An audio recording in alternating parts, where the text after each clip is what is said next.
innovation, creativity and collaboration at its finest.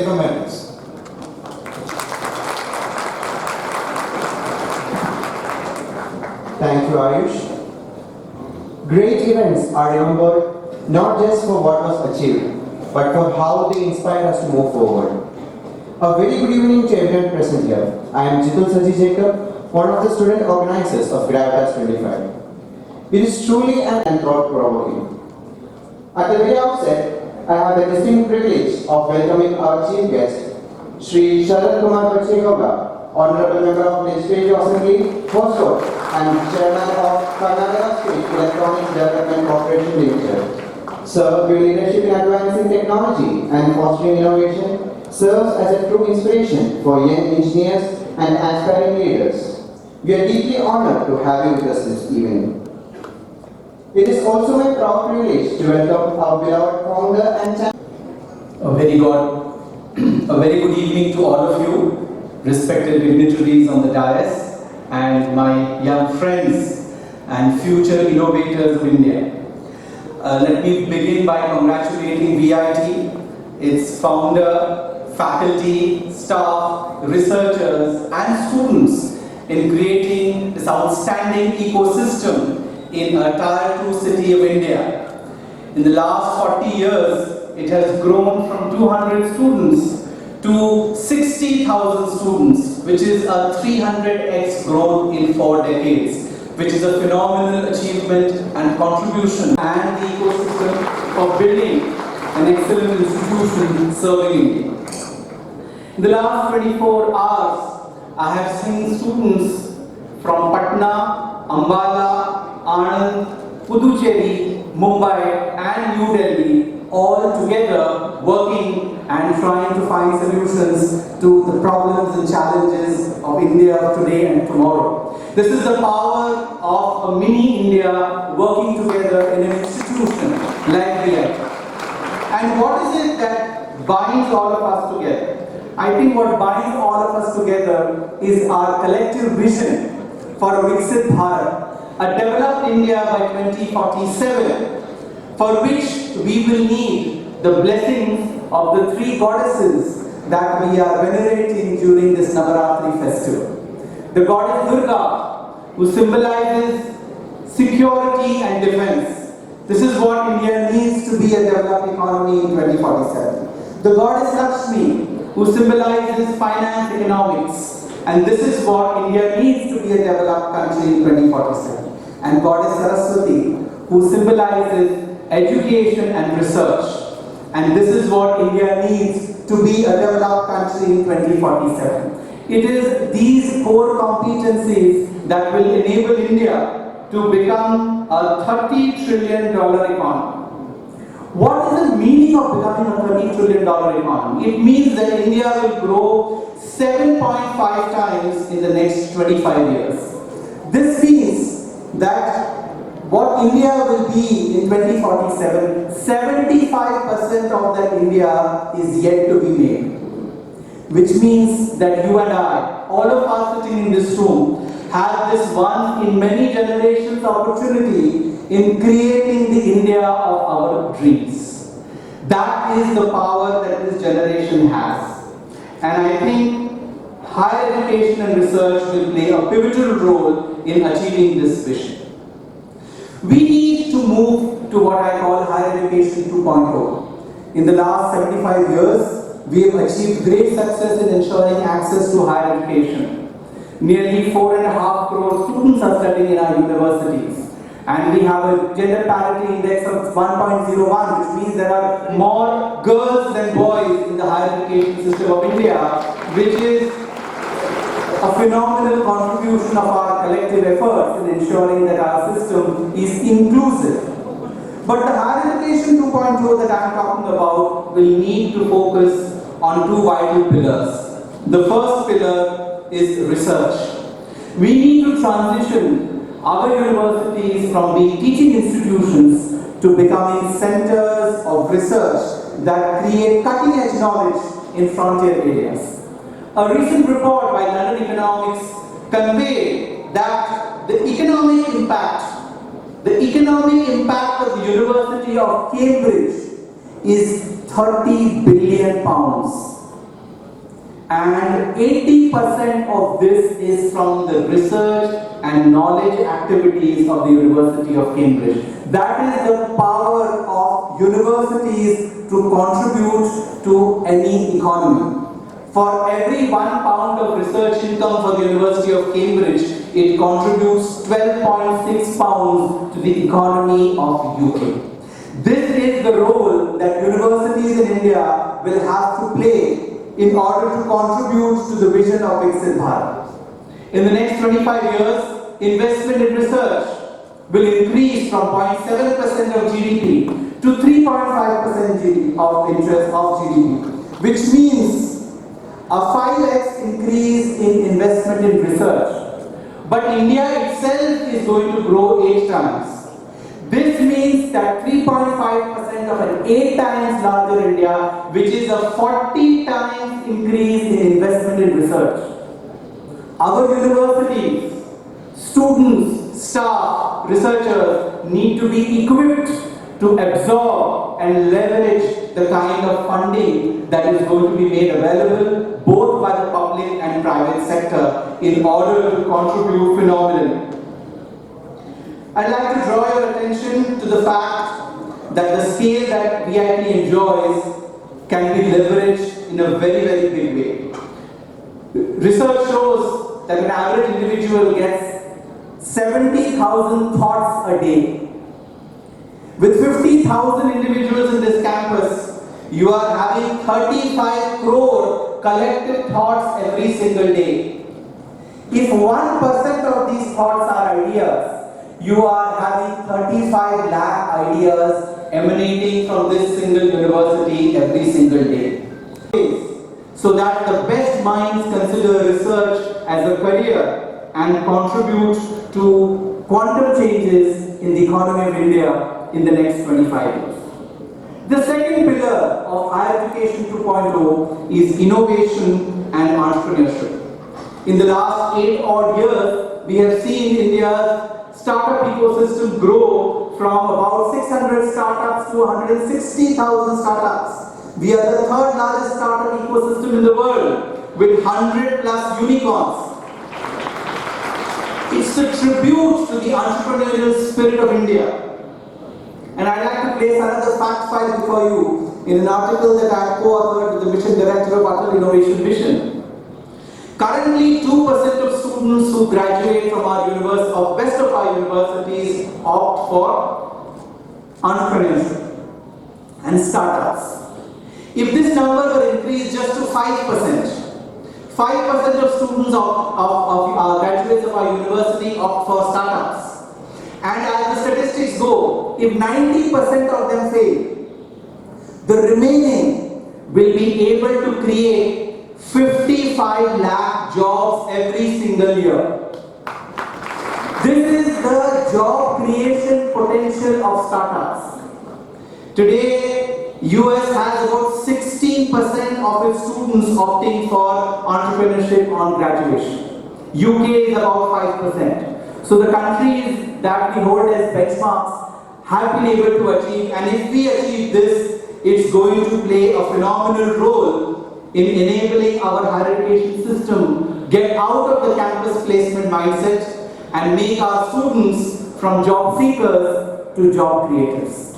And in this context, I would say that Gravitas is a fantastic platform, a fertile platform to bring nearly 40,000 students from 16 states and about 20 countries together and ideate on the power of higher education, research, innovation and entrepreneurship, and address some of the pressing challenges that our country is facing and how those can become career priorities for young minds like you to pursue over the next couple of decades.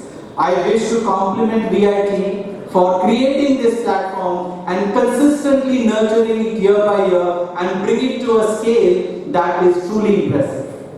I'd like to conclude by giving my young friends some professional and personal ideas which you would like to pursue as you build phenomenal careers for yourself. There will be three areas professionally that I would encourage you to look at. Over the next 25 years, 100 crore Indians will get into the middle class, and 60% of them will be transitioning into urban areas. To power such a large demography, energy and green transition are going to be very, very impactful areas. This is one area where you would want to channelize your ideas such that we can become a developed country through the green paradigm. Second, 50% of our health challenges are now coming from NCDs, the non-communicable diseases. And by 2047, 20% of our demography will be senior citizens, which means that about 80 crore of our citizens in 2047 will have NCD challenges or probably more, and 30 crore of our citizens will be senior citizens. It is important that our ideas and innovation are directed to this space so that we not only succeed materially but also lead healthy and satisfying lives. The third area which all of you all are extremely passionate about, frontier technologies, AI, machine learning, IoT, and so much more that's coming into the market every single day. Let technology be for us, let us not be for technologies, and hence our approach to frontier technologies should be of human-centric frontier technologies, so that these are used for enabling not only the 1.6 billion Indians, but the nearly 8.5 billion people in this world to lead more meaningful, sustainable, and inclusive lives. I'll end with three personal ideas for you as to how you can make your careers more fruitful. After a point in time, market and remuneration does not inspire us. What inspires us is a purpose. A purpose to bring about a change, to make a difference in the lives of people we see around us, in our sector, our profession, our institution, the society and the nation. So my suggestion, my advice, my recommendation to you would be, let purpose drive you, let passion fuel you, let creating impact at scale inspire you. Second, I think the last century has been driven by the zero-sum game approach, where it is always either or. Either profits or social welfare, either customer delight or employee well-being. We need to get out of this either or mindset and move towards inclusive decision making, where we remove or and move towards and. We will have a fantastic economy and grow the ecological way. We will ensure that our companies make profits and that the employee well-being is taken care of. Please replace the or with and in the decisions that you take as you become leaders in the years ahead. And lastly, I think we need to keep this in mind of the 6 M's of management: money, methods, materials, machines, and minutes. It is the 6th M, men or human beings, that is the most important, because it is they that give value to all the other 5 M's. The human beings are more valuable than all the wealth of the world. So I think in the 21st century, as you take leadership positions in your companies and in the professions and societies, you should usher in an era of human centricity. Because the people you work with as teammates, as your reportees, as your bosses, as the customers, as the supply chain, as the society, are individuals with heads, hearts and hands. And I think that is the thing that you should keep in mind while taking your decisions. So equip yourselves not only with IQ, which is the intelligence quotient, but also with EQ, which is the emotional quotient, so that you are able to handle the VUCA world with resilience, persistence, patience and perseverance, and also empower yourself with SQ, which is social and spiritual quotient, so that you are able to be empathetic towards the society, towards the community, towards the country and the world at large. And as you go ahead, while IQ can be hired for a price, it is your EQ and your SQ that will distinguish you. So work towards building holistic personalities and make a great change in the professions that you need. I once again wish the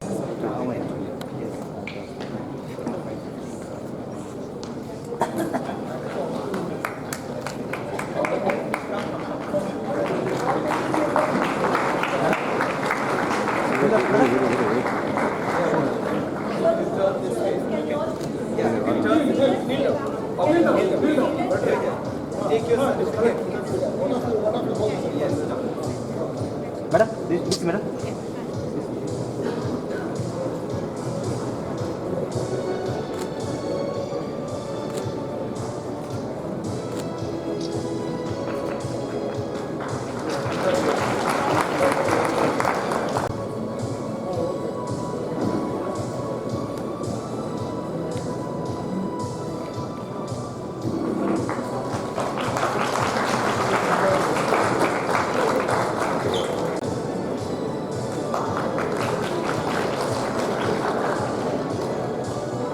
So I just want to start off by saying, basically in Karnataka where I'm from, there is a colloquial regional saying, never be the first person to go to a house which is mourning and never be the last person to go to a house where there is a non-veg program. I think to that list of things I can add, never be the last one to make a speech after people like this have spoken as well. Because literally everything that's there to be said, has already been said very eloquently, leaving very little else to be mentioned.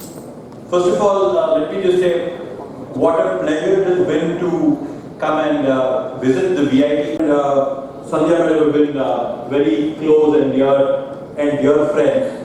And just a bit of the association as to why an MLA from Karnataka is speaking in an event in VIT over here is basically that, as we know, VIT, though it started off in Vellore, has now grown and spread its wings, established its centers in different states of the country itself, and now has moved on and has set up centers across the world, which is something of real pride for everyone out here, and particularly for me and the state of Karnataka. I must say it is a true pleasure that VIT is making its home in Karnataka, in Bangalore, in my constituency of Hoskote, in a 100-acre facility that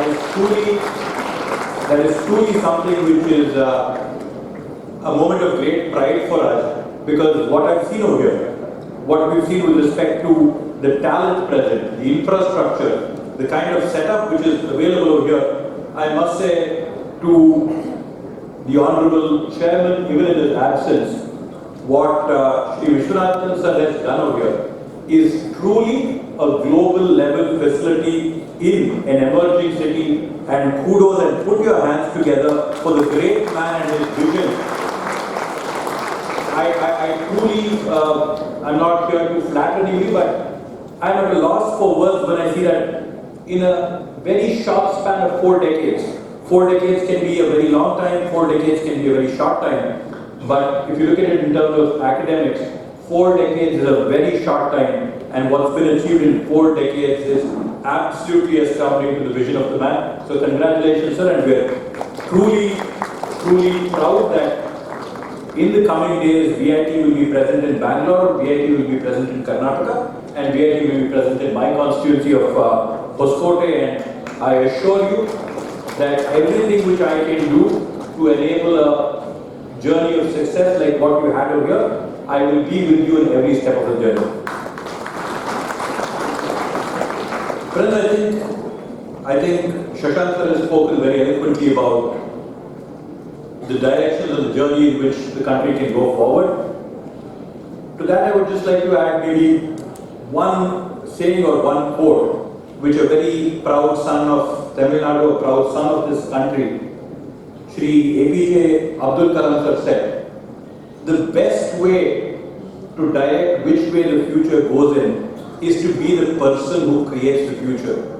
So the best way to be prepared for the future is to create the future. And what I see over here in Gravitas, what I see with respect to what is being done with the stalls, the innovation, I can definitely say the future makers of this country are present at the Gravitas event, setting in this very auditorium, and a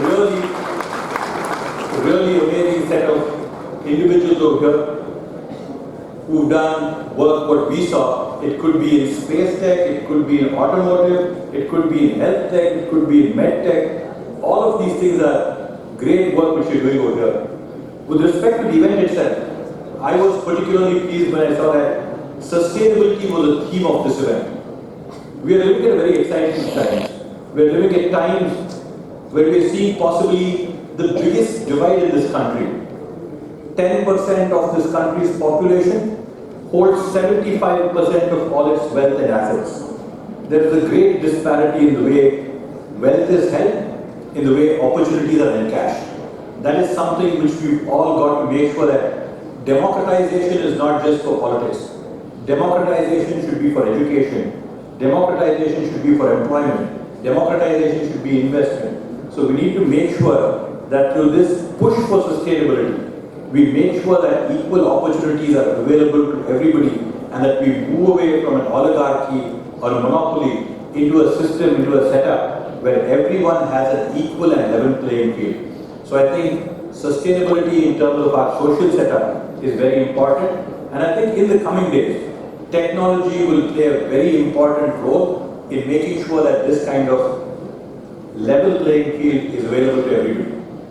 Going further, as I think Mr. Shah was mentioning, India as a country relies about 50% of its power through conventional energy sources like coal and gas and oil. Just a small statistic to throw out over there, I think one of the research papers showed that 1.6 million people have a preterm death on account of the poor quality of air which we have in this country. All of our largest cities, it could be Delhi, it could be Mumbai, it could be Bangalore, it could be Chennai. The quality of air is so poor, it costs 16 lakh people every year. A big impact can be made by working in these kind of areas where we can bring about a change in people's life on a day-to-day basis. If you look at energy, one thing which I think we can very proudly say is that my own state of Karnataka, about a week ago, 80% of the energy which was generated and consumed in the state of Karnataka about a week ago was from renewable energy sources. And I think this push is something which should be made very aggressively. I do know that Tamil Nadu as well stands on the forefront of a push for renewable energies in terms of its energy portfolio mixture. So I think this is something which can play a more and more pivotal and important role. And when it comes to renewable energy, we all know the challenges of renewable energy. Generating is one thing, storing it and deploying it is something else. So I think the challenge which we'll have in the future, and the opportunities which we have in the future, is to use renewables as a source and make it into a 24-hour, round-the-clock available source of energy. So I think, as Mr. Shah was saying, energy is an area where we can really make a big impact in how we can make India a country which is prepared for the next generation. Also an interesting number which I heard, I think, was the number of graduates, men to women in India is 1.01 to 1, which means more women are coming out as graduates than men. But the other disturbing or slightly troubling statistic is the participation of women in the labor force is hardly 25%. So there is a big gap that is to be made out. We see graduates who are women who are coming out of university, but then going into the workforce, the numbers are smaller. States like Tamil Nadu do stand in the front. I think Tamil Nadu has got a higher percentage of women participation in the workforce, something like 37%, on account of various government policies and academic institutions like this having set up from an early stage. So I think there is a lot of work which we can do to bring gender parity, gender equality, a gender neutral workspaces. I think there is immense potential in terms of sustainability and in terms of value addition which can be created if we can look at these sources and bring in more women into the workforce. with all these kind of things, one of the most important things which we need are fertile places, fertile ecosystems where bright minds can work together. And in that, what I have seen in a very short span, I think about a 3.5, 4 hour short span, is that if you have the whole of India, I think VIT's campus here in Vellore serves as a melting pot for the whole of India, with students from across the different states of the country and students from across the world coming and participating here. So it is really a fertile ground for innovation, for ideas, and for good things to grow. So really glad that all this is happening here at VIT. And I would like to once again wish you all the best.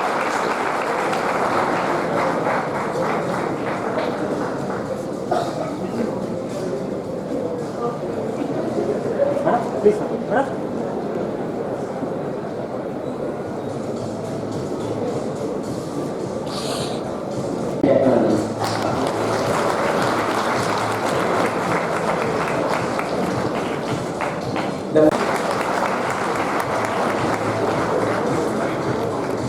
Gavana concept